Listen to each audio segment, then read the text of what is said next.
সাম্প্রতিক সময়ে ভারত সরকারের একটি সিদ্ধান্তের ফলে বাংলাদেশ সরকার তথা নোবেলবিজয়ী মোহাম্মদ ইউনূস মহাবিপাকে পড়েছেন। বাংলাদেশ সরকার তথা মোহাম্মদ ইউনূস ইতিমধ্যেই প্রায় 10 লক্ষ টন চাল ভারত থেকে আমদানি করার সিদ্ধান্ত নিয়েছিলেন।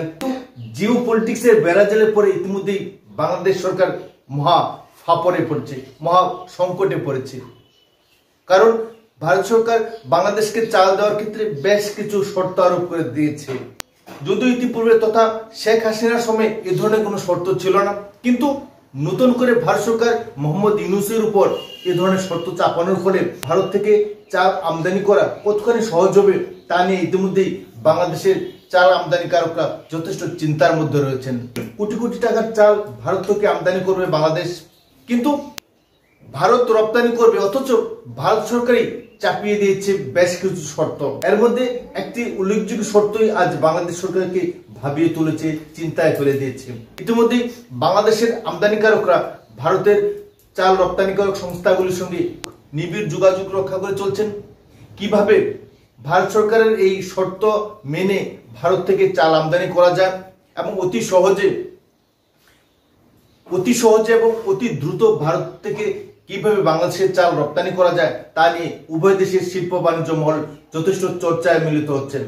এখানে উল্লেখ করতে হয় যে বাংলাদেশ নদীমাতৃক দেশ হলেও খাদ্যে স্বয়ম্ভর নয়। ভারত থেকে আমদানি করা চালই বাংলাদেশের জনগণের উদরপূর্তির একমাত্র পথ। তাই বাংলাদেশকে প্রতিনিয়তই ভারতের উপর নির্ভর করতে হচ্ছে।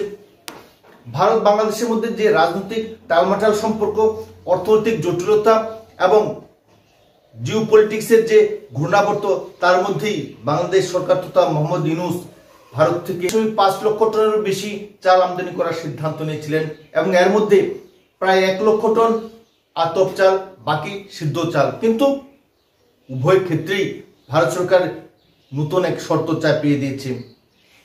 কৃষি শর্ত। এই শর্ত মূলে বাংলাদেশ কি ভারত থেকে চাল নিতে পারবে? এ নিয়ে উভয় দেশের মধ্যেই ব্যাপক চর্চা হচ্ছে, আলোচনা হচ্ছে। ভারত সরকার বাংলাদেশকে চাল বিক্রি করে যথেষ্ট মুনাফা করতে যাচ্ছে, কিন্তু তার উপর নতুন করে যে শর্ত আরোপ করেছে, ইতিমধ্যেই এই বিষয় নিয়ে বাংলাদেশে ব্যাপক গুঞ্জন সৃষ্টি হয়েছে। কারণ ভারত থেকে যদি চাল রপ্তানি করা না সম্ভব হয়, তবে বাংলাদেশের জনগণকে না খেয়ে মরতে হবে। কারণ বিদেশ থেকে চাল আমদানি করতে গেলে চালের মূল্য অস্বাভাবিক হয়ে পড়বে।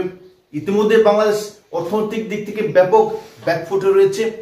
ঠিক এই পরিস্থিতিতে ভারত সরকার যে শর্ত আরোপ করছে, তার ফলে যদি বাংলাদেশের চাল রপ্তানি করা বাধাপ্রাপ্ত হয়, তবে নিশ্চিতভাবে বাংলাদেশের জনগণের সামনে 71-এর মন্বন্তর পরিস্থিতির সৃষ্টি হবে বলে অর্থনৈতিক বিশেষজ্ঞরা অভিমত ব্যক্ত করছেন।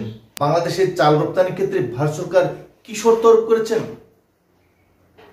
কেন্দ্র সরকারের পক্ষ থেকে ইতিমধ্যে স্পষ্টভাবে জানানো হয়েছে, বাংলাদেশের চাল রপ্তানি করতে হলে অবশ্যই APED এর রেজিস্ট্রেশন করতে হবে। এই রেজিস্ট্রেশন যদি সম্ভব না হয়, তবে কোনোভাবেই বাংলাদেশের চাল রপ্তানি করা যাবে না। ইতিমধ্যে এই বিষয়কে কেন্দ্র করে বাংলাদেশের আমদানিকারকরা ভারতের রপ্তানিকারকদের সঙ্গে নিবিড় সম্পর্ক তৈরি করছেন এবং ভারতের যারা রপ্তানিকারক আছে তারা APED এর রেজিস্ট্রেশন দ্রুত করে নেওয়ার আহ্বান জানিয়েছেন। এবং ইতিমধ্যে বাংলাদেশের তত্ত্বাবধায়ক সরকার প্রধান মোহাম্মদ ইউনূস সে দেশের আমদানিকারকদের নির্দেশ দিয়েছেন, যে কোনো মূল্যেই যাতে ভারত থেকে চাল আমদানি করা সম্ভব হয় সেদিকে নজর দেওয়ার জন্য, সেদিকে ফোকাস করার জন্য। কারণ ভারত ছাড়া বাংলাদেশের সামনে আর কোনো বিকল্প রাস্তা নেই। বিদেশ থেকে চীন, আমেরিকা, থাইল্যান্ড, সৌদি আরব থেকে চাল আমদানি করবে, সেই পরিস্থিতি আজ আর নেই। একমাত্র বিকল্প ভারত। বিদেশ থেকে আমদানিকৃত চাল এনে বাংলাদেশের জনগণের উদরপূর্তিও সম্ভব হবে, এই ধরনের কল্পনা মোহাম্মদ ইউনূসও স্বপ্নে দেখেন না।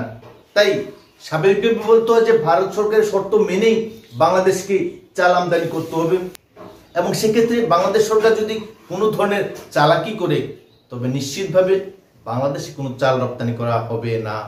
ভারত সরকার এই বিষয়ে কঠোর সিদ্ধান্ত নিয়ে রেখেছে, APED এর রেজিস্ট্রেশন অবশ্যই করতে হবে। এই রেজিস্ট্রেশন ছাড়া বাংলাদেশে একটি অন্য দানাও পৌঁছাবে না।